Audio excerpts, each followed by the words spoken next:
Então, bom dia a todos. Sejam bem-vindos aí, um feliz 2026 para vocês, né? Então, hoje o assunto ele é interessante porque a mediunidade, como Kardec nos coloca, ela é inerente do ser humano. Então, muitas vezes as pessoas pensam que a mediunidade é para pessoas especiais. E na verdade não é. A mediunidade é uma virtude que todos têm, em níveis diferentes, né? A gente vai falar um pouquinho sobre isso aí, né? Mas a gente entender que é uma faculdade que todos nós possuímos, uns mais que os outros. Tá? Então, e na infância, a gente vê muito comumente crianças reportarem para os pais aquela condição que tem um amiguinho invisível, né, que está sendo ali acompanhado por algum ente, sabe-se lá quem é, né? Normalmente são entes familiares àquele espírito ou à família em si, muito comum, né? Então, a criança, ela numa certa idade, normalmente, e aqui nós vamos colocar só para efeito didático essas idades, porque isso aí varia muito, porque depende de cada espírito, cada ser, né? Então, normalmente, você tem essa divisão de 7 em 7 anos, né? Então, você coloca lá, do 0 ao 7, a criança está com um pezinho no mundo espiritual e aqui no mundo material, né? Então, é ali uma das oportunidades que os pais têm ali de plantar a sementinha, de ali influenciar ao máximo aquele espírito, porque ali naquele momento ele está muito moldável ainda, né? Como se fosse uma esponja, está absorvendo de tudo, né? Dos 7 aos 14 já começa o espírito a consolidar a sua encarnação aqui no mundo material, né? Então, é que a gente está falando novamente, isso aqui é para efeitos didáticos, tá? Para alguns é mais rápido, para outros é um pouco mais demorado, né? E dos 14 ao 21 é quando consolida finalmente. Aí ali consolida o espírito junto ao corpo material, né? Então ali, aí você começa ali a despontar o que é a personalidade mesmo daquela pessoa. Você pode reparar que desde criança, às vezes você vê certas características que é do ser. Por mais que você pegue, por exemplo, numa casa onde tem vários irmãos, né, é a mesma criação, mesmo pai, mesma mãe. Mas você vê espíritos bem distintos, porque trazem com eles essas características. Então, ali, naquele primeiro momento, do 0 ao 7, é onde os pais têm uma grande oportunidade de inserir ali nesses espíritos atributos que vão auxiliá-los durante a sua vida, que no final de tudo, né, como a gente fala assim, no frigir dos ovos, né, no final de tudo, o que é mais importante mesmo é o que nós fizemos aqui na Terra. A gente vem com uma série de planejamento, mas tudo vai depender da execução desse planejamento. Então é a gente sair daqui melhor do que quando entramos. Esse é o propósito. Então, quando a gente chega do lado de lá, tanto faz a profissão que tivemos, o acúmulo material que tivemos, sim, não tem valor nenhum. O que vai ter valor é o que aprendemos, o que impactamos na vida do próximo, né, e o que impactamos no todo coletivo. Porque nós temos as nossas obrigações individuais e temos também as nossas obrigações coletivas, né? Então, como a gente ia falando, a criança, então, nessa idade tenra dos 0 aos 7 anos, ela ali, muitas das vezes, ela vê, muitas das vezes ali, um amigo espiritual, tá? Então, não há coisa incomum isso, é bem comum, tá? Então, a gente vai falar mais pra frente um pouquinho, porque quando isso acontece, é bom os pais procurarem auxílio de pessoas com um pouco mais de experiência, né? Não precisa ter alarde, porque para a criança, o que ela está vendo ali, aquilo é uma coisa natural para ela. Quem se assusta mais são os pais, Então, o que falta muito das vezes é o quê? Um preparo dos pais. No Brasil é mais tranquilo, porque a gente sabe que a influência espírita no Brasil é muito grande. E esse último IBGE que fizeram, né, você tem lá adeptos ao espiritismo, 3 milhões e meio de pessoas, quase 4 milhões de pessoas adeptos ao espiritismo. Só que você tem 40 milhões de simpatizantes. Então, aquela pessoa que frequenta o centro durante a semana, né, e aí no fim de semana vai numa igreja também. Né? Então, hoje é muito comum você chegar, vai conversar com um psicólogo ou um psiquiatra, ele já escutou alguma coisa sobre espiritismo. Então, às vezes, ele às vezes pode até não acreditar, mas sabe que ele tem alguma coisa. E muitas das vezes você vai conversar com médico, psicólogo, psiquiatras, né, infantis, às vezes são até espíritas. É até mais fácil de lidar com isso. Né? Muito comum isso no Brasil. Aqui já é de pouco diferente. Aqui nos Estados Unidos a gente tem que tomar um pouquinho de cuidado. A gente vai falar um pouquinho mais disso lá na frente. Né? Porque o entendimento aqui, a interpretação do médico vai ser outra. Então a gente tem que partir do princípio que a mediunidade é uma faculdade inerente do ser humano. Todos nós temos. Né? Então essa faculdade é a que nos permite essa comunicação do mundo material com o mundo espiritual. Né? Então o médium é justamente o medianeiro, o intermediário. Né? Então é uma coisa que... E o interessante é que todas as religiões, na verdade, eles acreditam, mas não conseguem interpretar da maneira correta. Por quê? Porque é muito comum a gente acreditar que a gente sofre influência do nosso anjo guardião. É muito comum isso, não é só o espiritismo que fala isso. Fala sobre a religião cristã. É muito comum os santos nos auxiliarem quando a gente ora por eles. Então você está pedindo, evocando ali uma intervenção espiritual. Só que aí quando você fala de espírito, aí as pessoas falam, isso é coisa do demônio. Isso é ignorância. Né? Então, aí quando a pessoa consegue ter um entendimento um pouco melhor, aí ela vê que essa influenciação espiritual ela é constante. Questão 459 do Livro dos Espíritos. Kardec indaga aos espíritos. Podem os espíritos influenciar os nossos pensamentos e os nossos atos? Aí o que ele fala? O que os espíritos falam? Muito mais do que você imagina. E a segunda parte dessa resposta, qual que é? Que é a mais importante. Muito das vezes eles vos dirigem. Tá? Então, ele fala, na verdade, eles influenciam muito mais a gente imagina. Aí eles falam assim, tem que ter medo? Não, claro que não. Porque, como diz em João, Jesus nos falou, o conhecimento nos liberta. Então é o que? A gente saber as ferramentas que estão à nossa disposição, né? Porque aí a gente vai poder lidar com essas situações um pouco melhor. E inclusive com quem que a gente vai se congregar espiritualmente. A gente estava até falando isso no nosso último estudo, agora sábado passado. Né? Ontem. Eu faço a palavra, fosse bem longe. Né? Eu estava falando sobre isso, porque muitas das vezes a pessoa me fala quem você é, que eu direi quem tu andas, né? O que a gente fala muitas das vezes é o seguinte: me fala o que pensas, que eu te direi com quem tu andas. Então, essa parte nossa de sintonia mental é muito importante. Tá? Então, a criança, como ela normalmente ainda, muito na sua inocência, ainda, ela é neutra.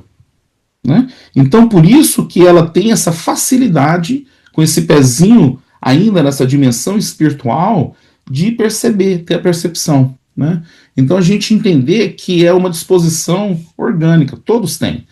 E independe também da moral e da idade. Tá? Então, mediunidade não tem nada a ver. Por isso que a gente não deve assumir que a pessoa, um médium muito ostensivo, é um espírito evoluído. Não tem nada a ver.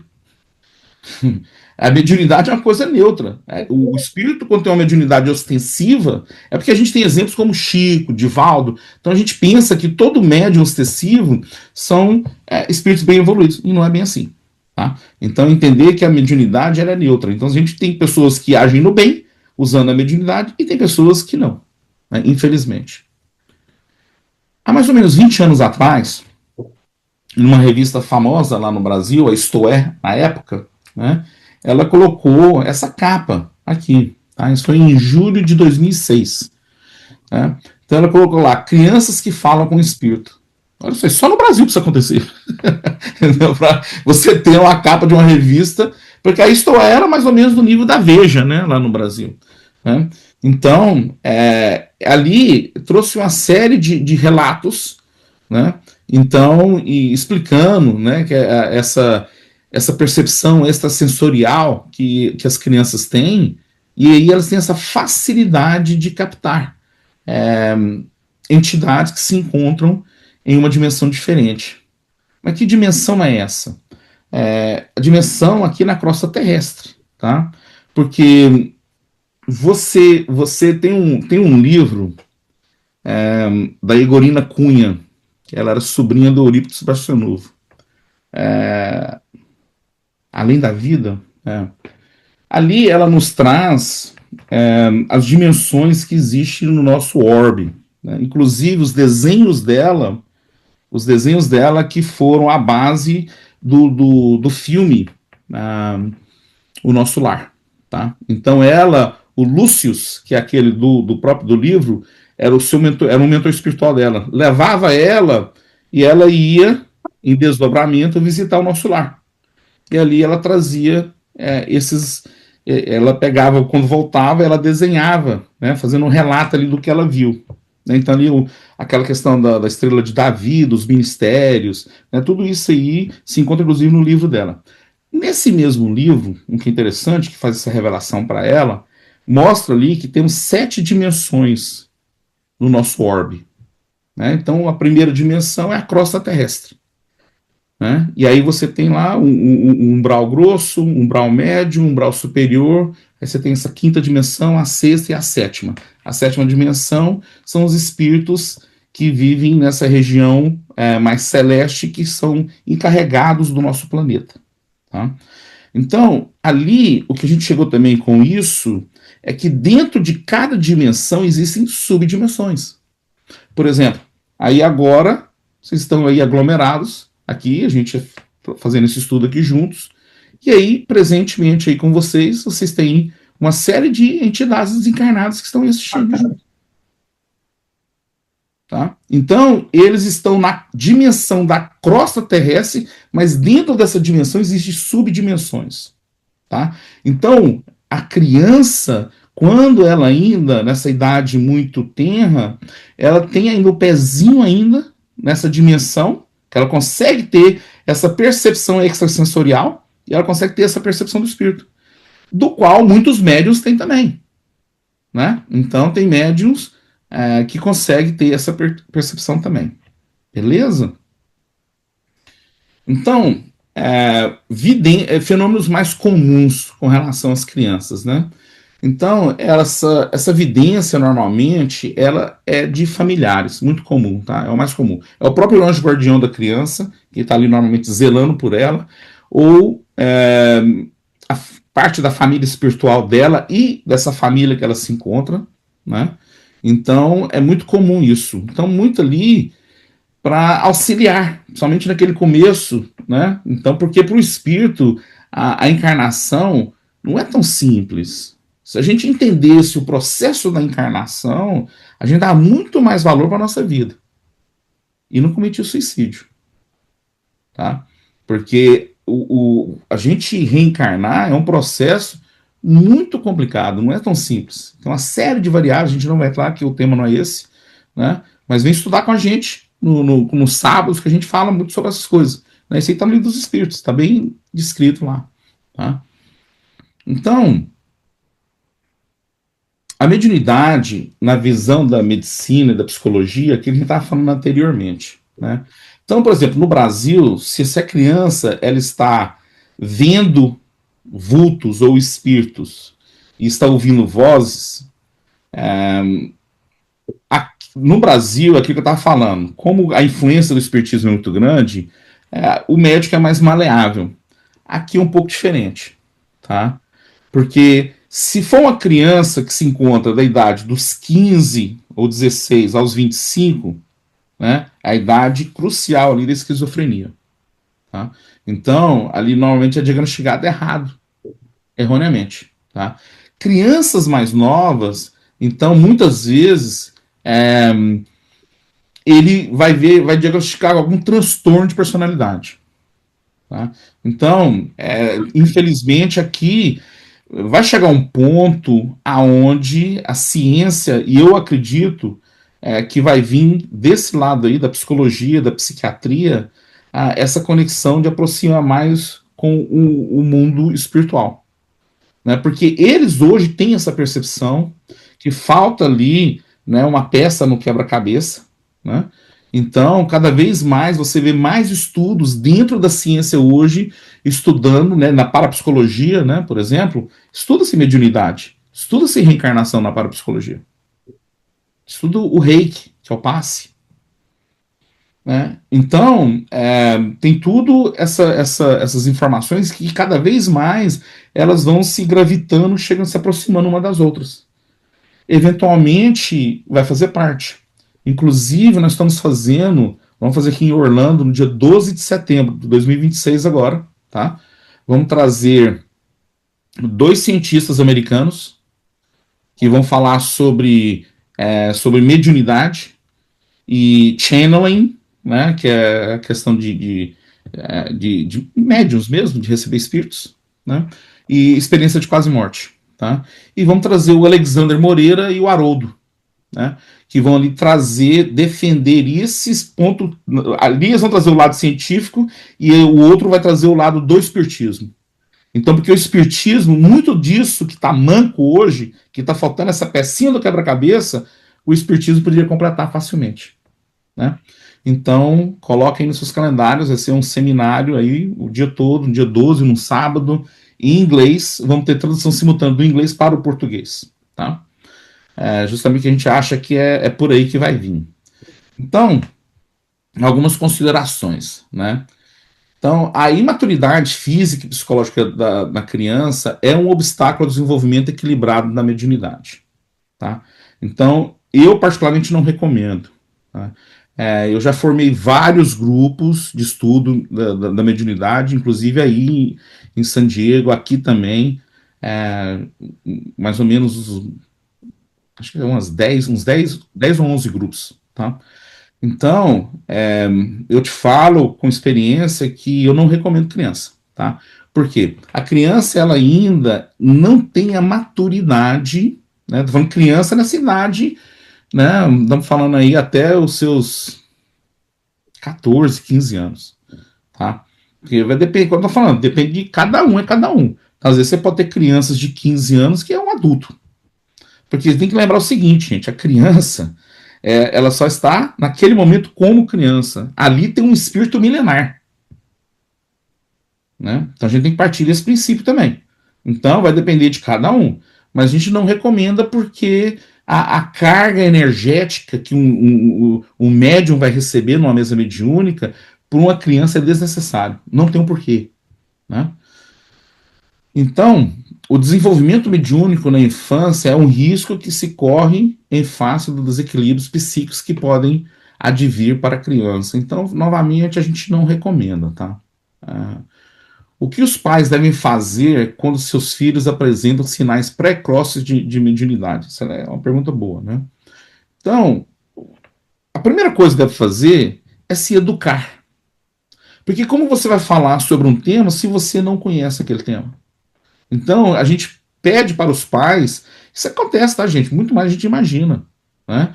Se os pais não têm, talvez, a disponibilidade, o tempo para fazer, para se educar, que busque auxílio de quem tem mais experiência para poder auxiliá-lo nessa tarefa. Né? Então, ele deve tratar a criança e explicar para ela o que ela está passando. Porque, novamente, é uma coisa inerente do ser humano. Ela não é uma pessoa especial. Né? Que muitas vezes a gente tem que, até aqui nos Estados Unidos tem isso, né? Is a child of special needs. Ela não é special needs. Ela tem um needs como qualquer outra criança. Entendeu? É que a gente não consegue explicar isso. Aí coloca aquela criança como, né, uma pessoa diferente. E na verdade não é. Então, a gente recomenda que os pais devem se esclarecer sobre o assunto, né? Então, para tanto, devem eles próprios buscarem estudar sobre o tema. E hoje, gente, tem muita informação. Às vezes até esse que é até o problema. É tanta informação que a pessoa ela fica tão bombardeada com mídia social, com tantas coisas que ela pode fazer, que ela acaba perdendo foco. Né? Então, hoje, por exemplo, antigamente, como é que eu fazia no começo, assim, né? Eu pegava um determinado tema e começava, pô, eu queria entender um pouco mais sobre a mediunidade. Aí depois falei, eu queria entender um pouco mais sobre a obsessão. Queria entender um pouco mais sobre ectoplasma, o que seja. Né? Então você ia estudando. Então hoje a gente tem na nossa mão as ferramentas. Mas tem que ter o quê? A disciplina e a força de vontade. A pessoa tem que querer. Né? E hoje tem muito auxílio online. Né? Então hoje não tem o porquê a pessoa falar que não tem tempo. Não, ela pode participar, não precisa se deslocar de um lugar para o outro, né? Porque não é todo lugar também que tem centro, né? E não é todo lugar, não é todo centro também que é bem estruturado. Tá? O nosso aí, o Allan Kardec San Diego, é um centro bem estruturado. Eu te falo porque eu conheço muitos centros aqui nos Estados Unidos e a gente tem um centro aí muito bem estruturado. As obsessões em crianças não são comuns, tá? Então, mas pode acontecer, tá? Então, você fala assim, então a criança ela está isenta de obsessão? Não, não está isenta. Porém, é que a gente fala naquela idade inicial, do 0 ao 7 ali, ali é onde a espiritualidade espera que os pais consigam auxiliar aquele espírito da melhor maneira possível. Né? Então, ali é mais ou menos dado um tempo. Na questão dos obsessores para com aquele espírito. E aí, passou do 7 em diante, isso aí começa a afrouxar um pouco. Dos 15 em diante é quando realmente, dos 21, então aí libera. Porque ali está consolidado o espírito dentro daquela encarnação. Né? Então, aí o que a pessoa pode fazer? É a gente ensinar para os pais e para aquele ser que está passando por um processo obsessivo as ferramentas à disposição. Vamos falar um pouquinho mais lá na frente. Mas lembre-se o seguinte: uma obsessão, a chave de qualquer obsessão, seja ela qual for, é sempre o obsediado. Como assim?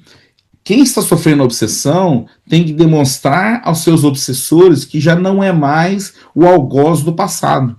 Porque quem vem nos cobrar hoje foi uma vítima nossa do passado.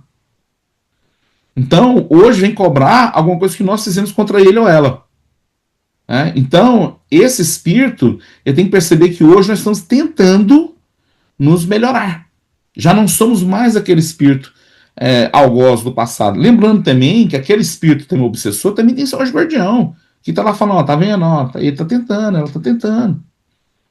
Né? Então, a gente só vai conseguir se libertar dessa algema através da nossa transformação. Não tem outra receita. Não tem receita varinha mágica de chegar a achar lá no. Eu vou no centro. Lá no Brasil tem muito disso. Vou no centro de desobsessão para levar um passe lá que vai resolver minha vida. Não vai resolver. Aquilo ali é paliativo. É band-aid. Quer resolver? Muda sua maneira de viver. Tente se melhorar. Essa é a solução. Né?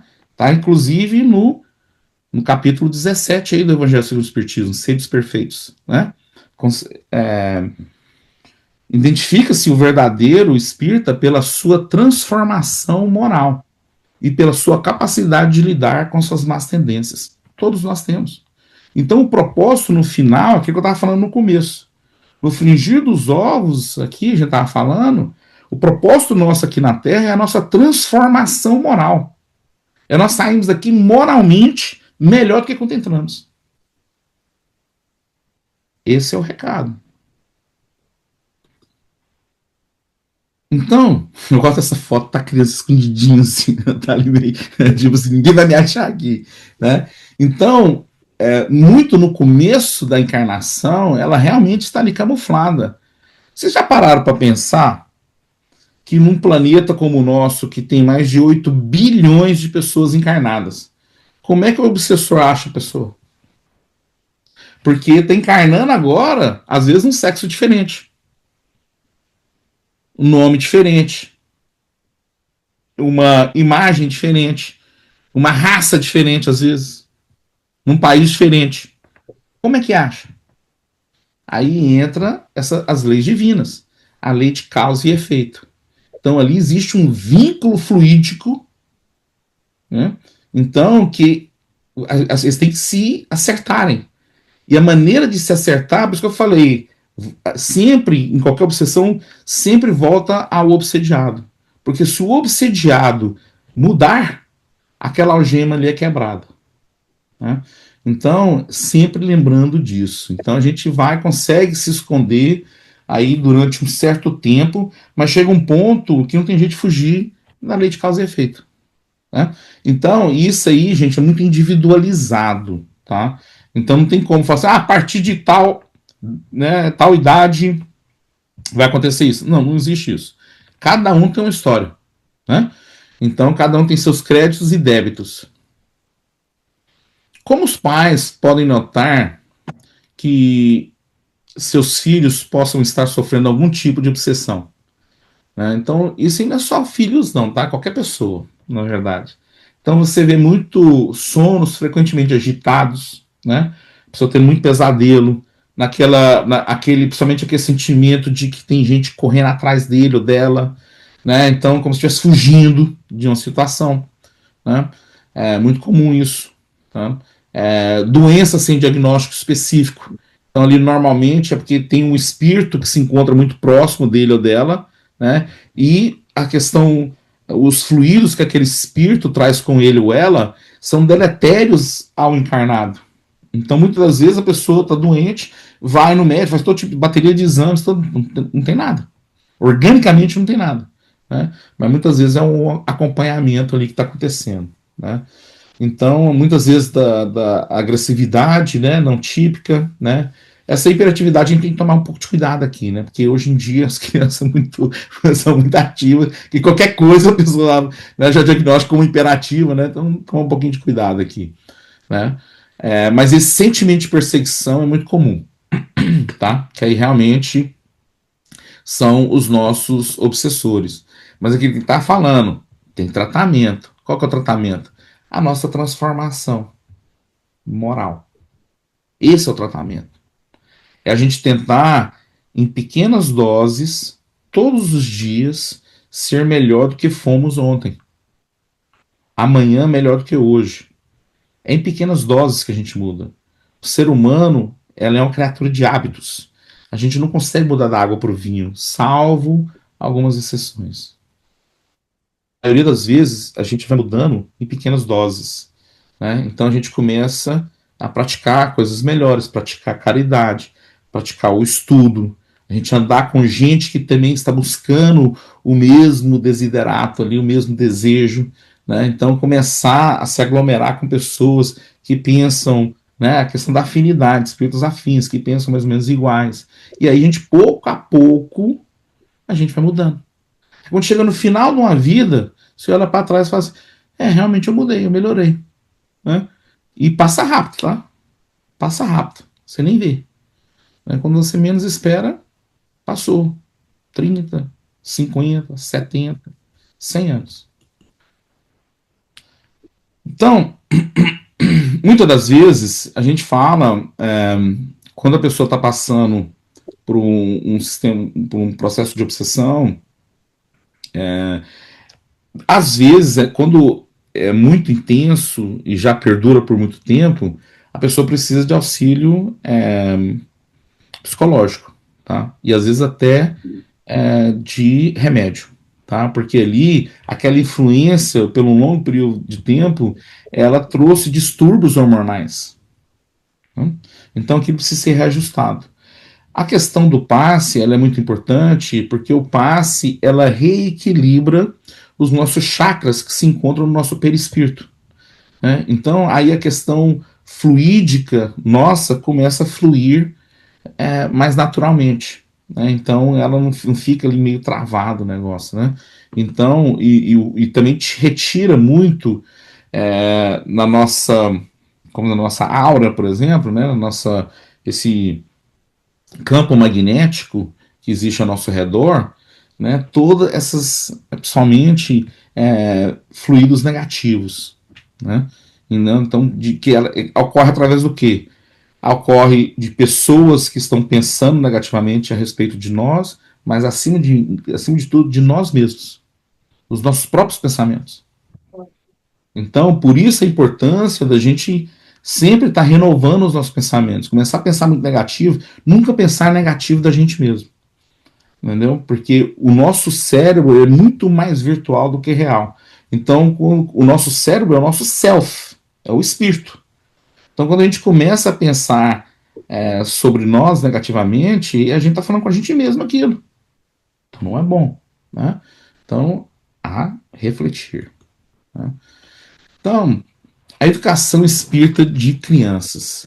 Então deve começar em casa. Então, porque a criança ela tem ali uma mediunidade, a gente não pode achar e transferir essa responsabilidade para o centro espírita.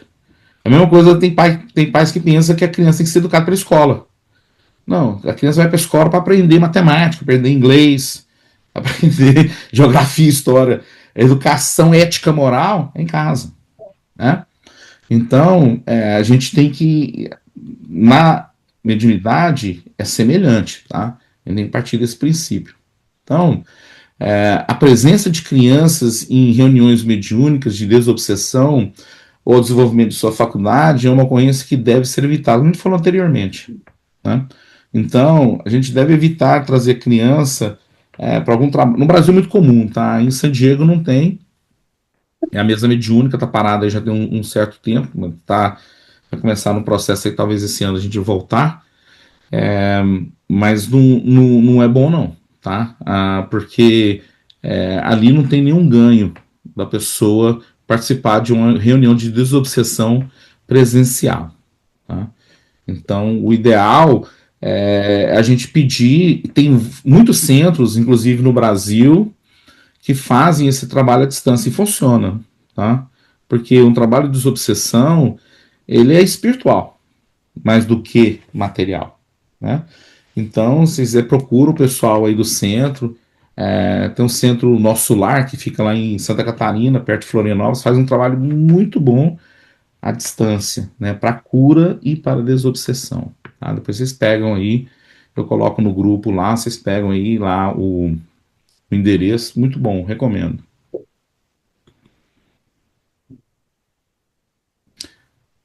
Caso apresente mediunidade ostensiva, né? Então isso acontece. Por exemplo, para pensar como que era Chico, primeiro Divaldo.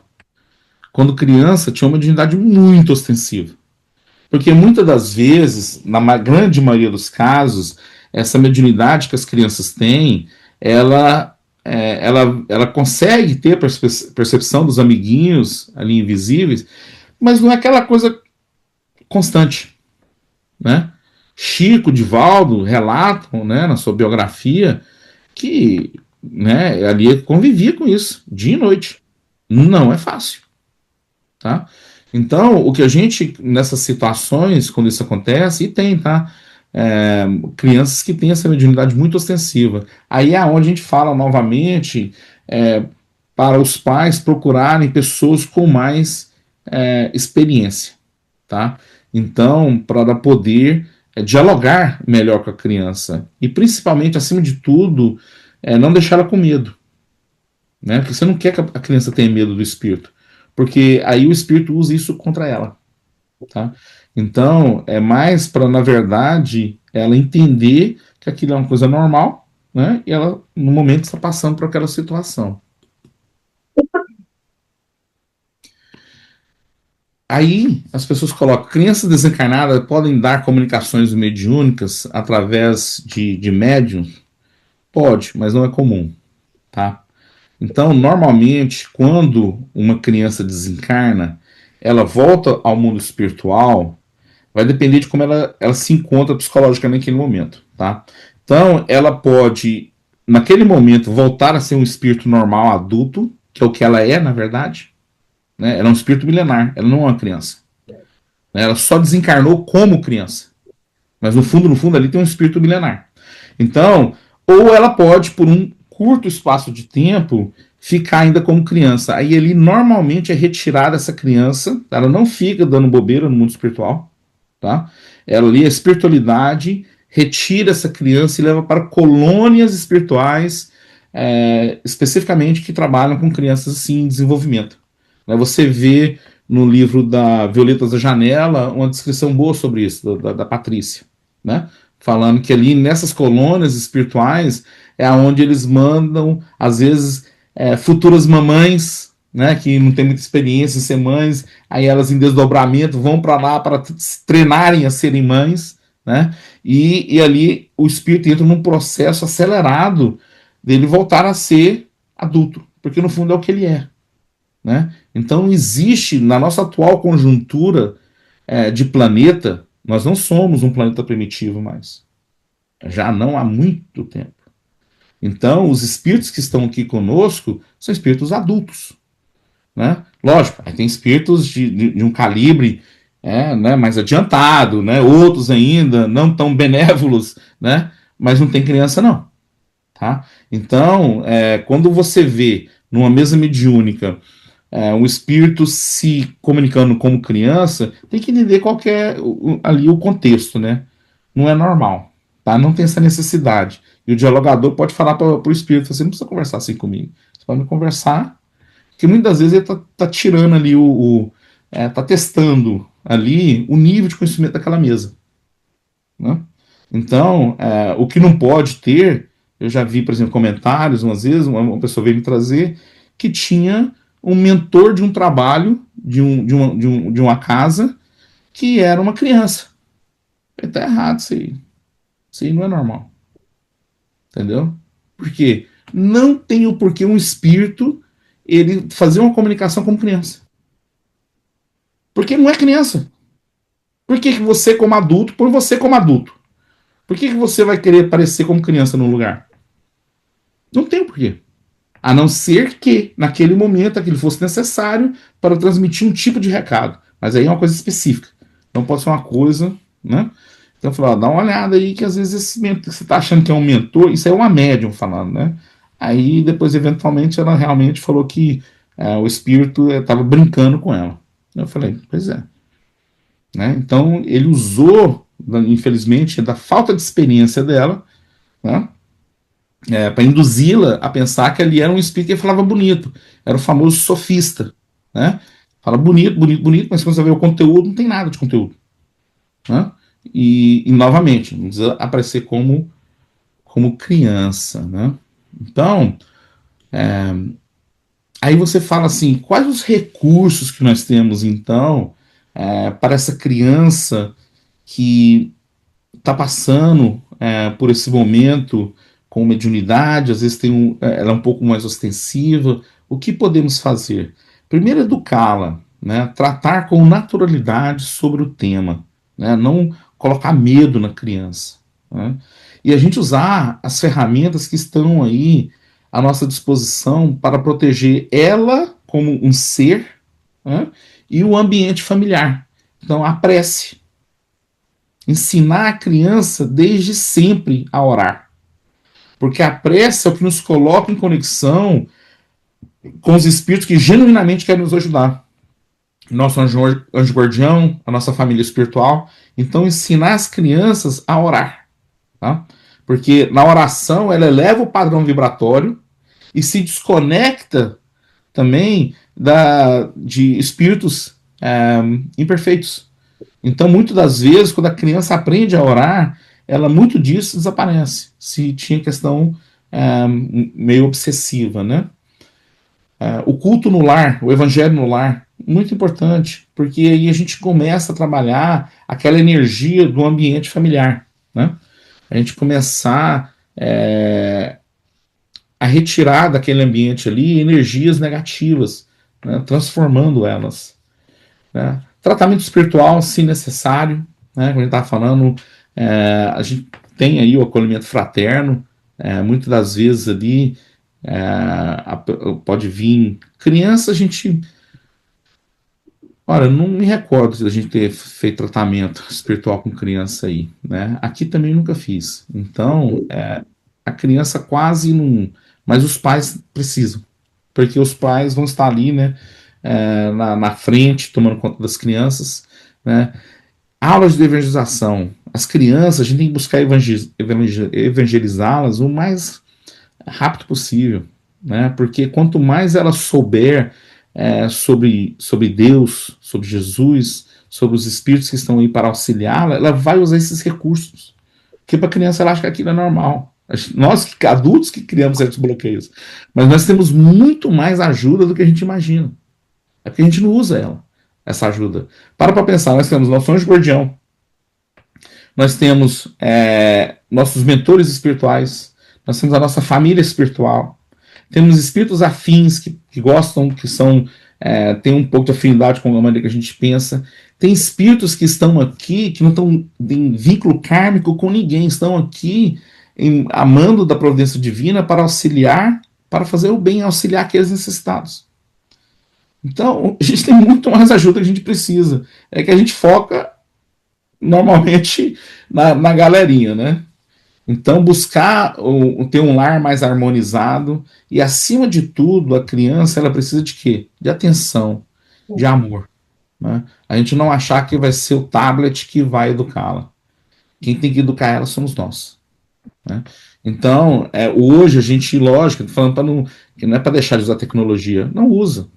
Mas a gente tem que ser inteligente em que o tipo de tecnologia que as crianças devem usar. Porque hoje, as crianças de hoje, elas já nascem no mundo digital. Não tem jeito de fugir disso.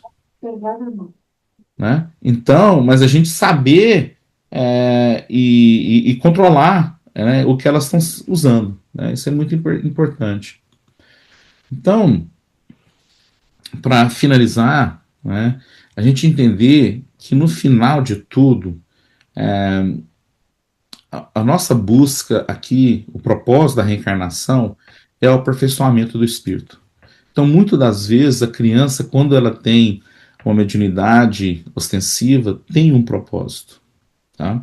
É a mesma coisa o adulto. Quando tem uma mediunidade ostensiva, normalmente tem um porquê também.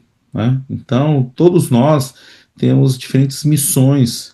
Então, se a gente fizer ali uma introspecção com calma, a gente consegue identificar o que é realmente o nosso chamado. Né?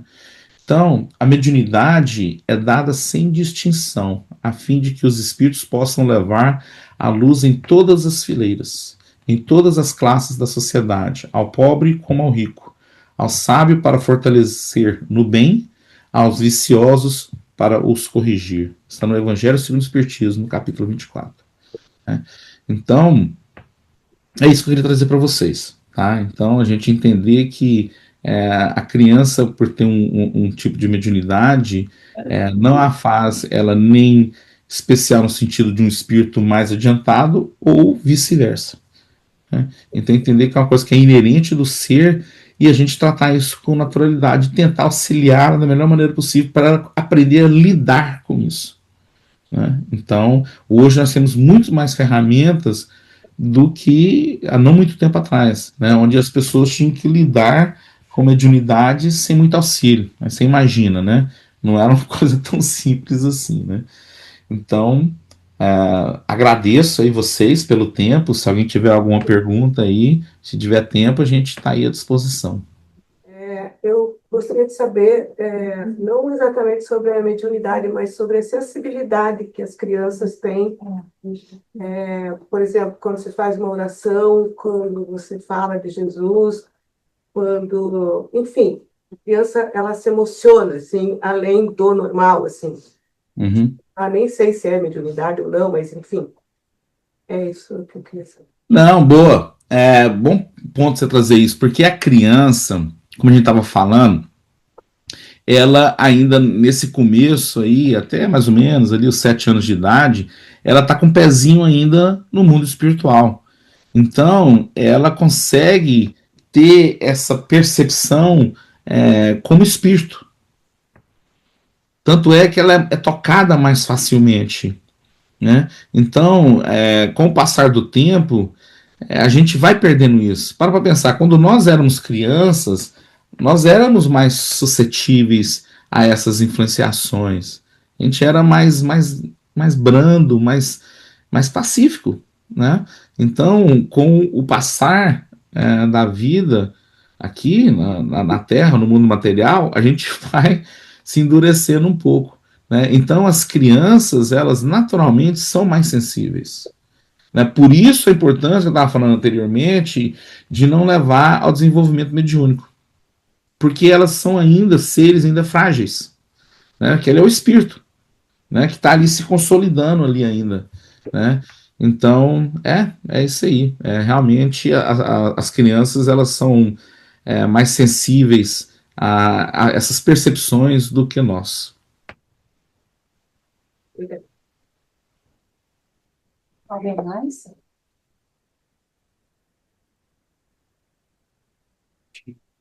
Dou-lhe uma, dou-lhe duas. Eu quero só pôr uma dúvida. Por exemplo, a criança que manifesta a mediunidade, ela existe casos que depois que ela chega a uma certa idade, aquilo desaparece ou aquilo vai vir a vida toda dela? Boa. Sim, às vezes desaparece, né? Porque vai depender muito qual que é a missão encarnatória daquele ser, né? Então, muitas das vezes, o propósito da nossa encarnação, ele tem um propósito pedagógico, né? De aprendizado. Então, quando a criança, ela vai envelhecendo e ela se encontra num caminho, num bom caminho, que é o que o seu anjo guardião, os espíritos que estão ali auxiliando aquela entidade, vê que está num bom caminho. Então, muitas das vezes, fala assim, cara, não vai precisar passar por isso. Né? Porque o que acontece? O nosso plano encarnatório, ele é um projeto de encarnação. Ele não é pré-determinado tudo, não. Tá? Então, muitas das vezes, essa é uma situação. A outra situação que é comum também, que às vezes isso acontece com a criança, mas a intenção é influenciar os pais. Tá? Então, às vezes, acontece isso com a criança para os pais se atinarem dessa questão da vida no mundo espiritual, né? E aí eles começar a procurar também. Porque às vezes eles que abandonaram. Então, às vezes, a espiritualidade usa a criança para chegar nos pais. Então, como a criança ela não tem nenhuma implicação ali, aquilo ali é usado por um curto espaço de tempo. Né? E ali os pais se atinam para aquilo e falam, é melhor a gente estudar isso aqui.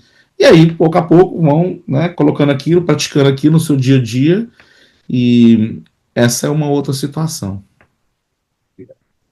É boa. Isso acontece mais, a gente imagina. Muitas das coisas que às vezes acontece com crianças, o propósito não é a criança, às vezes são os pais. Mais comum do que a gente imagina. Né? Gente, obrigado, tá? Até a próxima. Um excelente domingo aí para vocês. Muito obrigado.